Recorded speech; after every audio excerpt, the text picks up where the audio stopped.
Assalamualaikum warahmatullahi wabarakatuh. Jumpa lagi dengan saya Mas Mut. Alhamdulillah kita masih diberi kesehatan semakin membaik tentang anxiety psikosomatis dispepsia ini.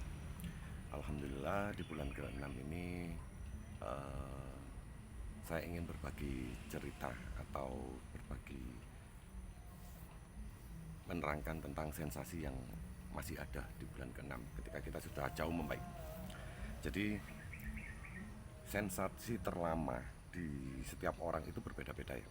Kalau saya pribadi itu sensasi terlama adalah keliengan.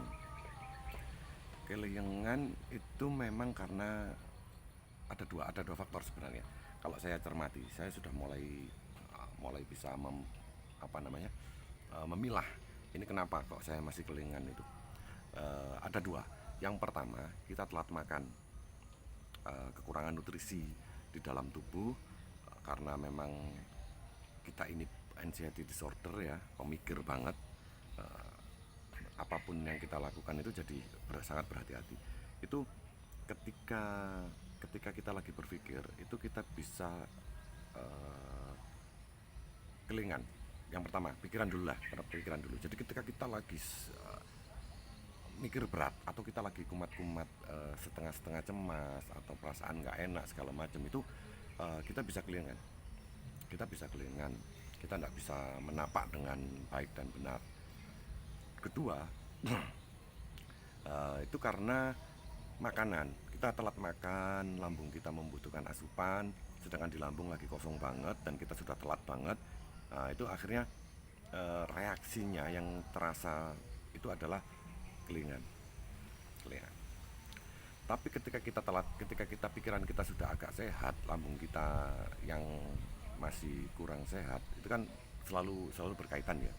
Itu tinggal kita makan saja, nggak begitu lama setelah makan lambung kita sudah mencerna, kelingan itu membaik. Sama halnya dengan pikiran. Ketika kita sudah kita berpikir buruk atau kita mengalami hal buruk, perasaan kita tidak enak segala macam, kita mencoba untuk berpikir tentang positif atau kita selimurkan dengan kegiatan, aktivitas, dengan kondisi kita habis makan dan lain-lain. Kita kasih asupan makanan yang bergizi, lambung memenuhi syarat untuk untuk tidak mau mengakibatkan kelebihan asam lambung. Terus pikiran kita freshkan, kita alihkan dari sesuatu titik yang membuat kita tidak nyaman itu ke titik yang nyaman. Kelingan itu juga akan menghilang dengan sendirinya.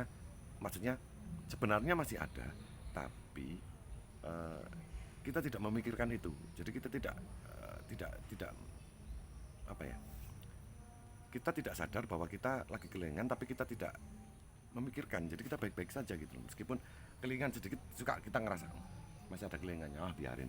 Dan kita sudah agak lumayan, diteruskan kita beraktivitas. Akhirnya kelingannya juga akan semakin membaik. Sensasi kelingan itu memang paling lama dan tidak membahayakan ya. Tidak pernah saya sampai pingsan, sampai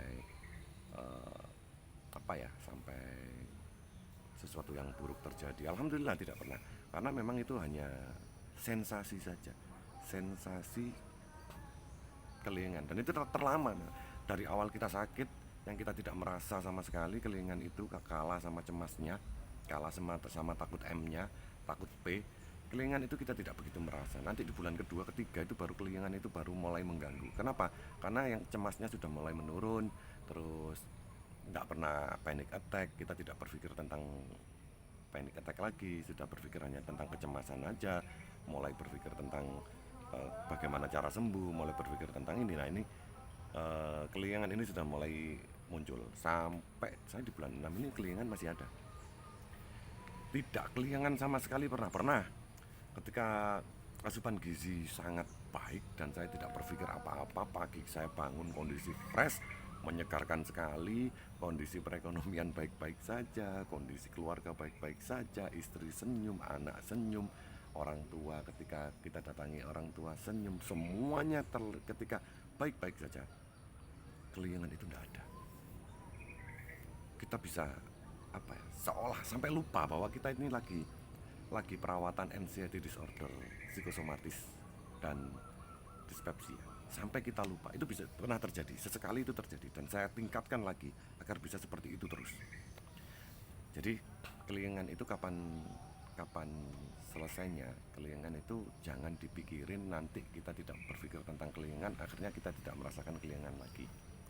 Tapi kalau kita ngomong masih kelingan, iya, nggak usah ditakutkan. Saya juga masih kelingan, saya sudah merasa sembuh, saya sudah beraktivitas normal, tapi saya masih merasa sesekali saya itu masih kelingan, dan kelingannya sudah tidak sedahsyat dulu ya, tidak tidak yang sampai goyang, tidak yang sampai berdebar-debar juga sudah tidak ada, terus tremor sudah tidak ada. Kita biasanya tangan begini ini masih ada goyangnya sedikit, kita sekarang alhamdulillah sudah oke, kita sudah bisa begini dengan enak. Kalau kuku lagi kotor, artinya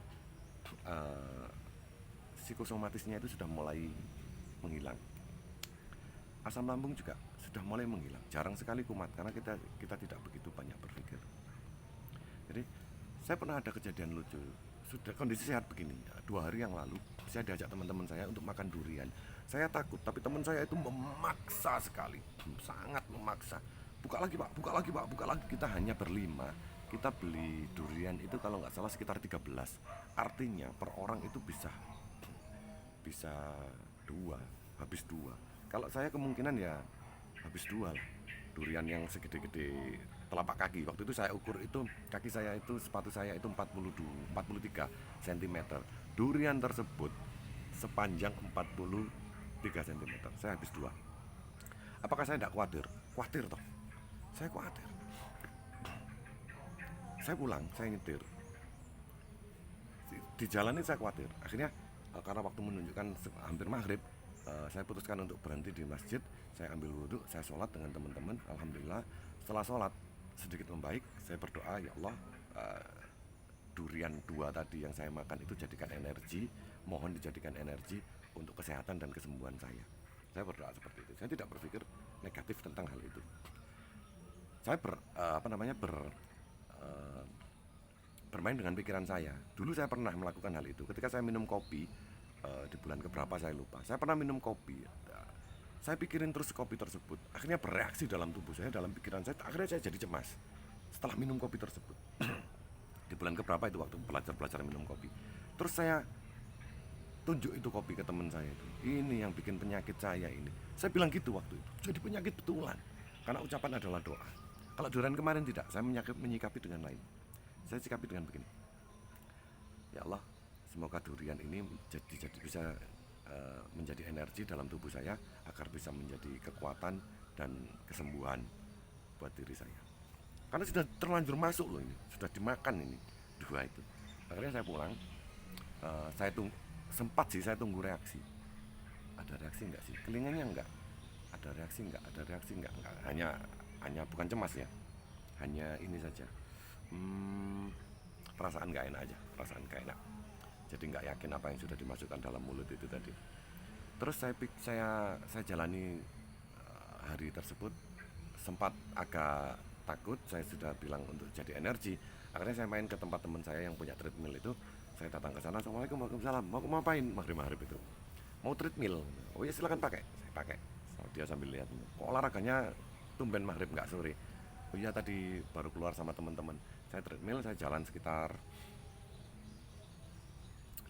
20 menit, dapat 1 kilometer, hampir 1 kilometer. Kalori yang terbakar itu kalau nggak salah sekitar 60, nggak nyampe, sekitar 50 kalori yang terbakar, 50 atau 60 ya. Saya buang jadi keringat.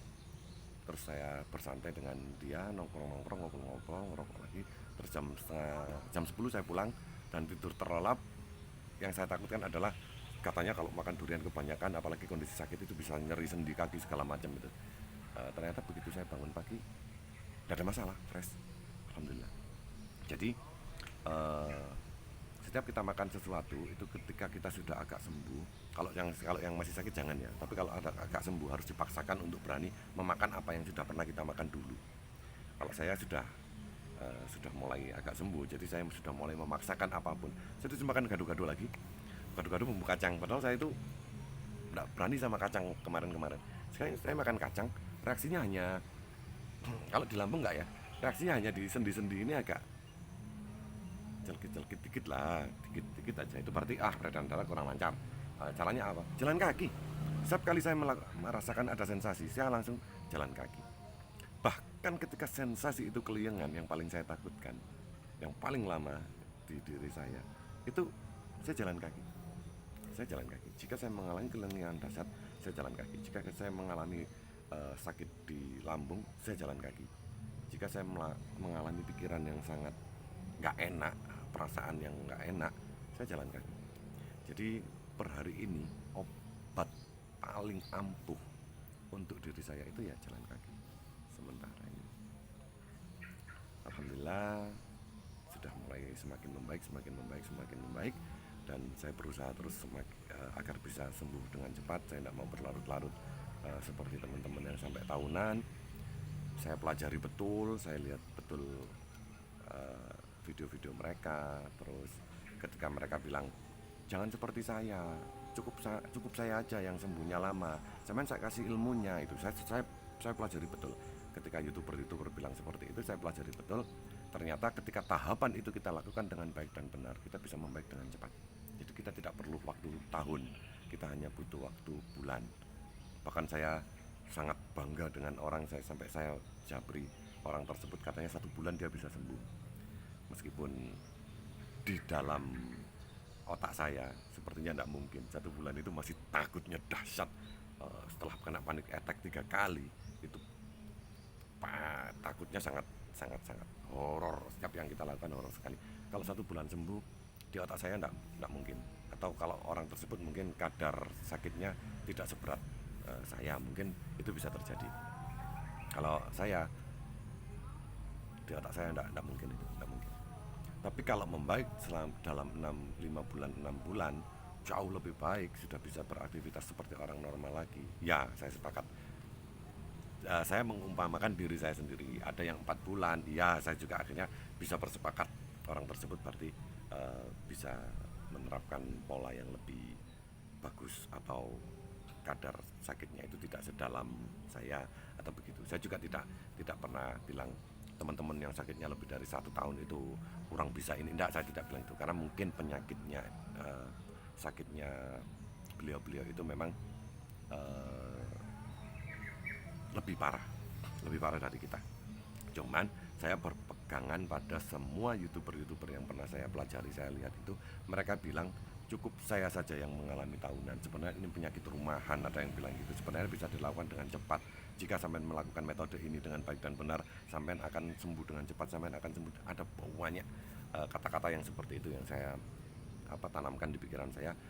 Jadi ketika saya melakukan praktek itu dengan baik dan benar, maka saya akan sembuh lebih cepat dari orang tersebut. Dan ternyata saya berhasilnya di bulan 6 ini, alhamdulillah. Saya tetap akan memberikan testimoni tentang anxiety psikosomatis dispepsia yang saya alami. Perkembangan ini akan saya share terus setiap harinya. Terima kasih sudah melihat video saya. Wassalamualaikum warahmatullahi wabarakatuh.